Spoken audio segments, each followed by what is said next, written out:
Hello viewers, welcome to compete IQ, your gateway to exam success.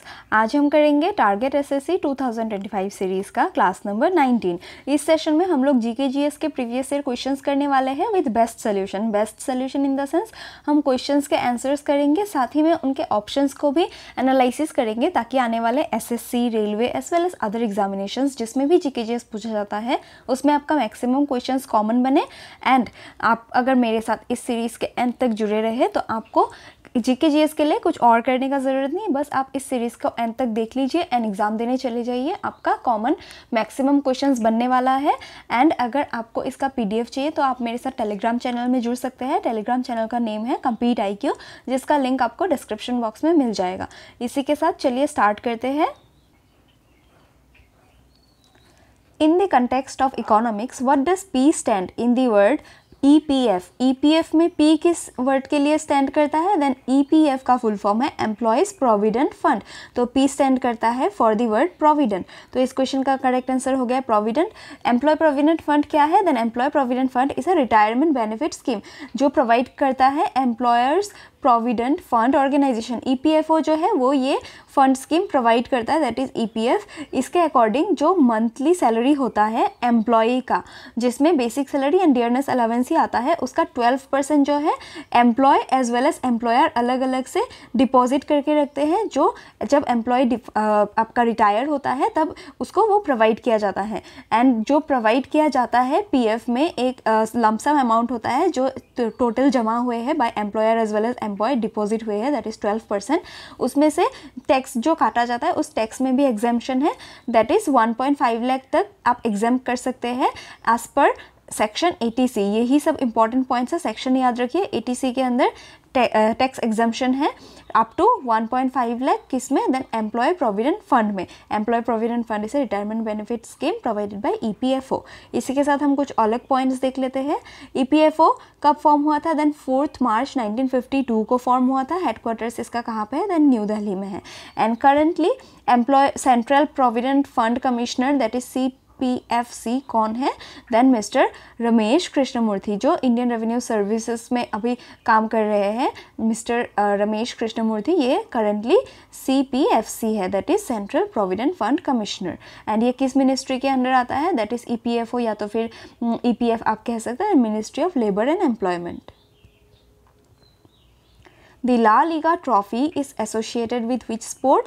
La Liga trophy जो है बहुत ही famous trophy है associated with football, तो इस क्वेश्चन का करेक्ट आंसर है फुटबॉल। इस तरीके से आपको डिफरेंट स्पोर्ट्स के साथ एसोसिएटेड ट्रॉफीज भी क्वेश्चंस में पूछे जाते हैं, since it is a previous year question. ये सैम्पल क्वेश्चन है। इसी के साथ हम कुछ और इंपॉर्टेंट ट्रॉफीज जिसके साथ एसोसिएटेड स्पोर्ट्स है वो देख लेते हैं, ताकि आने वाले एग्जाम्स में आपका कुछ क्वेश्चंस ना छूटे। इंपॉर्टेंट वंस इंक्लूड्स बैडमिंटन में जो वुमेन्स का कप होता है वो होता है उबेर कप। एंड मैन का क्या होता है? देन मैन का बैडमिंटन का कप को थॉमस कप कहा जाता है। देन बास्केटबॉल का एक इंपॉर्टेंट कप है William Jones cup.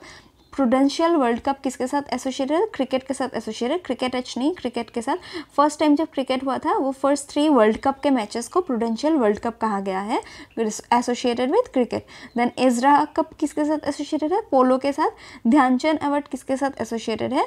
Life time achievement sporting honour है, दैट इज़ आपने अपने लाइफ टाइम में अगर स्पोर्ट्स में बहुत ज़्यादा कंट्रीब्यूट किया है तो आपको ध्यानचंद अवार्ड दिया जाएगा। देन दुलीप ट्रॉफी किसके साथ एसोसिएटेड है? क्रिकेट के साथ। Guru Nanak Dev gold cup, then महाराजा रंजीत सिंह गोल्ड कप, ये दोनों कप्स हॉकी के साथ एसोसिएटेड है, इंपॉर्टेंट है, पूछा जाता है। Rovers cup associated with football. Nehru trophy associated with boat race. ये बोट रेस कहाँ पे होता है? केरला में होता है, जिसको वल्लमकल्ली नाम से जाना जाता है। Then again some important cups. Rangaswamy cup associated with hockey. Colombo cup football. Davis cup tennis. Davis tennis, इस तरीके से आप याद रखिए, जो मेन का टूर्नामेंट होता है। एंड वहीं पे टेनिस का जब वुमेन का टूर्नामेंट होता है तो वो कौन सा कप एसोसिएटेड है? Billie Jean King cup. Then Jules Rimet trophy football, जिसे सोकर भी कहा जाता है कई कंट्रीज़ में, football is only known as soccer, तो उसमें जूल्स रिमेट ट्रॉफी एसोसिएटेड है। राइडर कप गोल्फ मैन का। वुमेन टेबल टेनिस में। बैडमिंटन में सुदीरमन कप इंपॉर्टेंट कप है, पूछा गया है पहले भी। Then Swaythling cup world table tennis man. And Tunku Abdul Rahman cup then associated with Asian badminton. Rouf and Hikat are dance forms of dash. Rouf and Hikat बहुत important dance forms है of the state of Jammu and Kashmir. Jammu and Kashmir वैसे भी news में रहता है, इससे questions बहुत बनते हैं, तो आप लोग याद रखिए। Famous folk dance of Jammu and Kashmir, Rouf and Hikat पहले भी पूछा गया है, आगे भी पूछे जाने के चांसेस है। इसी के साथ हम कुछ और इंपॉर्टेंट डांसेस देख लेते हैं। महाराष्ट्र के इंपॉर्टेंट डांसेस इंक्लूड करते हैं लेजिम, गफा, दही कला, दशवतारा, डांडिया, तमाशा, लवनी, ये सब बहुत ज़्यादा पूछे जाते हैं। आसाम के इंपॉर्टेंट डांसेस में है बिहू, केनोई, खेल गोपाल, तबल चोंगली, रासलीला। बिहार इंक्लूड्स जटा जटिन, बखो बखेन, देन पनवारिया, समा चखवा, ये सब। देन जम्मू एंड कश्मीर का रॉफ हिक्कत, यही दोनों ज़्यादा इंपॉर्टेंट डांस है। Other dances include Uttar Pradesh के इंपॉर्टेंट डांसेस में नौटंकी, कजरी, रासलीला बहुत ही ज़्यादा बार पूछे गए हैं, थोड़ा चपेली। देन केरला के इंपॉर्टेंट है कैकोती कल्ली, पिछली बार ही एग्जाम्स में पूछा गया था, कलियत्तम एंड टपिता कल्ली, ये सब इंपॉर्टेंट है, आप लोग याद रखिए। राजस्थान का बहुत ही ज़्यादा इंपॉर्टेंट डांस जो है वो है कलबेलिया। कलबेलिया आप याद रखिए। इसके अलावा सुसीनी भी पूछा जाता है, झूमा या तो फिर झूमर जिसे कहा जाता है, Jhulan Leela, this are important. Punjab में गिद्धा कौन करते हैं, then Giddha is performed by women and Bhangra is performed by man. इस तरीके से स्पेसिफिकली भी ये क्वेश्चंस पूछे गए हैं। देन हरियाणा के इंपॉर्टेंट डांस इंक्लूड करते हैं झूमर, दफ, धमल, लूर, खोर, गुग्गा, फग, रासलीला, गगोर। देन वेस्ट बंगाल के इंपॉर्टेंट डांस कथी, छऊ, कीर्तन, बाउल, लामा, जत्रा, ये सभी इंपॉर्टेंट है, आप लोग याद रखिए। Which dynasty ruled between 320 AD and 550 AD? 320 से 550 तक किसका रूल था? देन गुप्ता डायनेस्टी का रूल था। बहुत इंपॉर्टेंट डायनेस्टी है, गोल्डन पीरियड इनके डायनेस्टी के टाइम पीरियड को कहा जाता है, golden period of India. So it is important. Gupta dynasty के कुछ इंपॉर्टेंट पॉइंट्स हम लोग देख लेते हैं। ये इंपॉर्टेंट एम्पायर किसने फाउंड किया था? श्रीगुप्ता ने फाउंड किया था। अगर आपके ऑप्शन में श्रीगुप्ता मेंशन ना हो देन चंद्रगुप्ता 1 आप आंसर कर सकते हैं। Both will be correct, but real founder Chandragupta 1 को माना जाता है, where as the founder who originally founder is Shrigupta. Gupta period को गोल्डन एज ऑफ इंडिया कहा जाता है। मैंने अभी आपको बताया Chandragupta 1 started Gupta era. Gupta era किसने स्टार्ट किया था? Then Chandragupta first, he assume the title Maharaja Dhiraj. ये टाइटल्स इंपॉर्टेंट होते हैं, पूछे जाते हैं। महाराजा धीरज किसको जाना जाता था? Then Chandragupta first. Then Samudragupta the greatest empire या तो फिर greatest king of the Gupta empire, he was also known as Napoleon of India. Napoleon of India इनको किसने कहा था? Then Vincent Arthur Smith. Important है, ये क्वेश्चंस पहले भी पूछा गया है। And he was associated with veena, बहुत ही फेमस म्यूजिक प्लेयर थे। Chandragupta second, he took the title Vikramaditya Chandragupta second. Important है, याद रखिए। इनके कोर्ट में 9 जेम्स दैट इज नवरत्नस पाए जाते थे। Kumaragupta first founded Nalanda university. Vishnugupta was the last ruler of the Gupta dynasty. ये सभी इंपॉर्टेंट पॉइंट्स है। इसके साथ और भी ज़्यादा इंपॉर्टेंट पॉइंट्स है, but this are the most important ones जो रिपीटेडली पूछे जाते हैं, तो आप लोग याद रखिए। होयसाला डायनेस्टी कब से कब तक रूल किया था? Then 10th to 14th century AD तक रूल किया था। मॉडर्न डायनेस्टी कब से कब तक? 321 BC से 185 BC तक रूल किया था। BCE एंड BC सेम है। देन मगध एम्पायर कब से कब तक रूल किया? 684 BC से 320 BC तक मगध एम्पायर रूल किया। उसके बाद आ गया मॉडर्न डायनेस्टी, उसके बाद आ गया different dynasties, and in 185 BC के बाद शुंगस एंड डिफरेंट डायनेस्टीज थे। उसके बाद आए जो मेजर डायनेस्टी, वो है गुप्ता डायनेस्टी। उसके बाद और एक मेजर डायनेस्टी आया हर्षवर्धन डायनेस्टी। उसके बाद सारे फेउडेटरीज ही थे। Pandavani is the most celebrated folklore of dash. Pandavani जो है बहुत ही फेमस फोकलोर है, किस स्टेट के साथ एसोसिएटेड है? देन छत्तीसगढ़ के साथ। एंड पंडावनी के साथ ये जो लेडी आप देख रहे हैं पिक्चर में, she is very important personality and associated with Pandavani. इनको इस वजह से पद्मश्री अवार्ड भी मिला है, तो इंपॉर्टेंट पर्सनैलिटी। इनका नेम आप लोग कमेंट बॉक्स में मेंशन कीजिए। इस क्वेश्चन का करेक्ट आंसर हो गया छत्तीसगढ़। एंड ये लेडी का नेम क्या है? चलिए मैं ही आपको बता देती हूँ। इनका नेम है तीजनबाई। वेरी इंपॉर्टेंट, आप लोग याद रखिए, एसोसिएटेड विद पंडावनी। एंड ये क्या है? ये एक सॉन्ग है जिसमें स्टोरी कहा जाता है of the Pandavas from the Mahabharata. Chhattisgarh के अदर इंपॉर्टेंट डांसेस इंक्लूड करते हैं सुआ, रौतनाचा, पंथी, कर्मा। रौतनाचा बहुत बार पूछा गया है, आप लोग याद रखिए। Suaa is also known as parrot dance. Rautnacha कौन परफॉर्म करता है? यदुवंशी परफॉर्म करते हैं। ये ट्राइबल कम्युनिटी यदुवंशी जो है वो रौतनाचा परफॉर्म करते हैं। इंपॉर्टेंट है, एग्जाम्स में पूछा गया है पहले भी। Panthi is perform by Satnami community on Maghi Purnima. Maghi Purnima एक बहुत ही इंपॉर्टेंट फेस्टिवल है किस स्टेट का? छत्तीसगढ़ का, जिसमें ये सतनामी कम्युनिटी जो है ये परफॉर्म करती है पंथी। अदर इंपॉर्टेंट डांसेस हम लोग देख लेते हैं। महाराष्ट्र के इंक्लूड करते हैं लवनी, lezim, Koli, Dahi Kala, Dashavatar, important dances. Tamasha of Maharashtra. Then जो अदर इंपॉर्टेंट फोक डांसेस है राजस्थान के, हम लोग कुछ इंपॉर्टेंट डांसेस देख लेते हैं। घूमर, कच्ची घोड़ी पहले भी पूछा गया है, याद रखिए।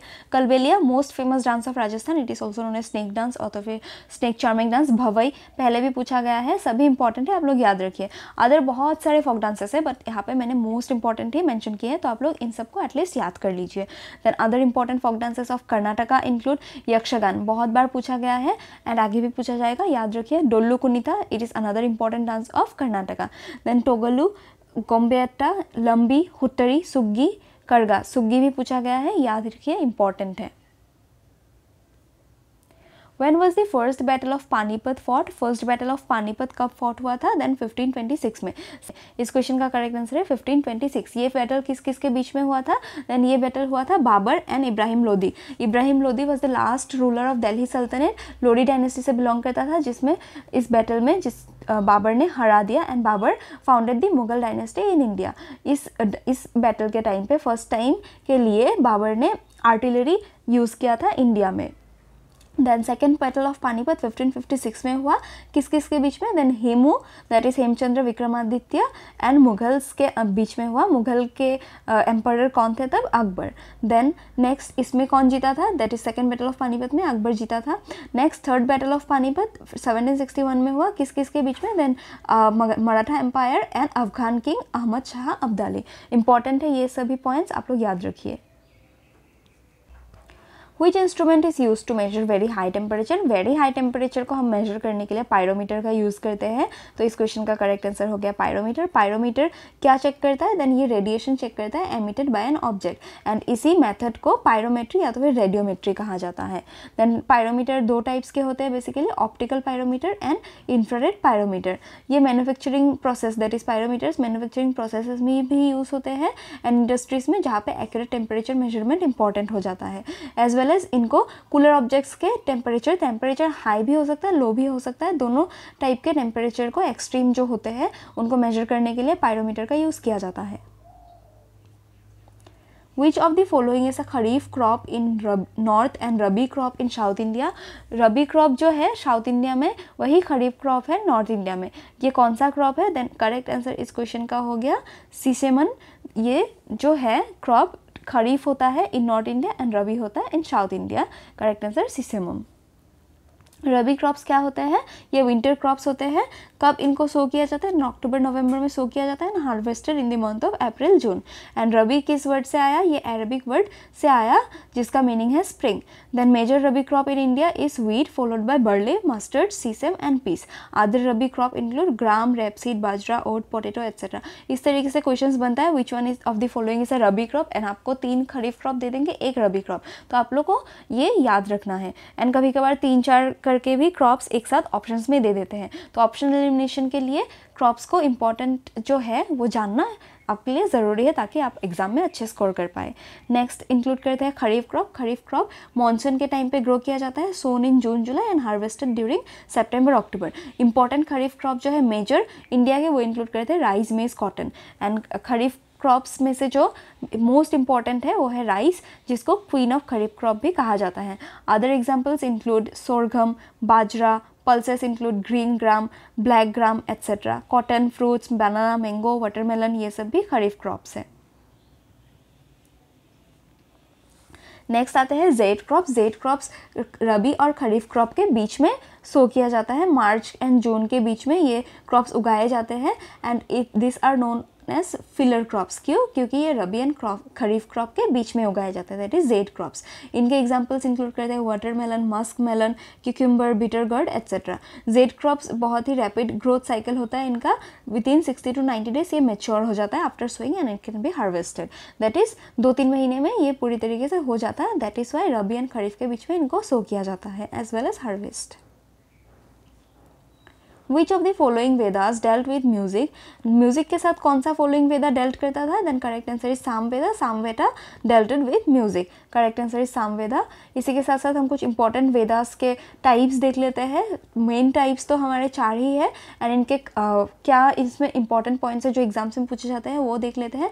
Samaveda is mostly drawn from Rigveda. Rigveda में जो मंत्र है दैट इज हाइम्स जो इसमें है क्या है ऋग्वेदा में, देन हाइम्स है जिसमें 1028 हाइम्स है divided into 10 books that is mandalas. इन्हीं को सामवेदा में लिखा गया है in the form of song जो गाना गाया जाता है। सामवेदा में 1810 मेलोडीज है। ये फिगर बहुत ज़्यादा इंपॉर्टेंट नहीं है बट फिर भी याद रखिए, पूछा जा सकता है। एंड उपवेदा ऑफ सामवेद कौन सा है, देन गंधर्व वेदा। ये इंपॉर्टेंट पॉइंट है, पूछा जाता है। Rigveda oldest of the 4 Vedas है and it is considered to be earliest composition of Sanskrit language. Ayurveda is the Upaveda of Rigveda and already मैंने कितने हाइम्स एंड बुक्स हैं वो मेंशन कर दिए हैं। ये बहुत ही इंपॉर्टेंट है। ऋग्वेदा के जो 1028 हाइम्स है एंड 10 मंडलास, ये डायरेक्टली क्वेश्चन पूछे जाते हैं एग्जाम में, आप लोग याद रखिए। यजुर्वेदा जो है ये किस चीज़ के साथ डील करता है, देन ये परफॉर्मेंस ऑफ सेक्रीफाइस के साथ डील करता है and it is divided into majorly 2 Vedas that is Shukla Yajurveda and Krishna Yajurveda. And Upaveda of Yajurveda कौन है, देन धनुर्वेदा। इंपॉर्टेंट है, आप लोग याद रखिए। Atharvaveda is a collection of charms and magical spells. जैसे कि जो जादू मंत्र हो गए उन सब अथर्ववेदा में लिखे हुए हैं।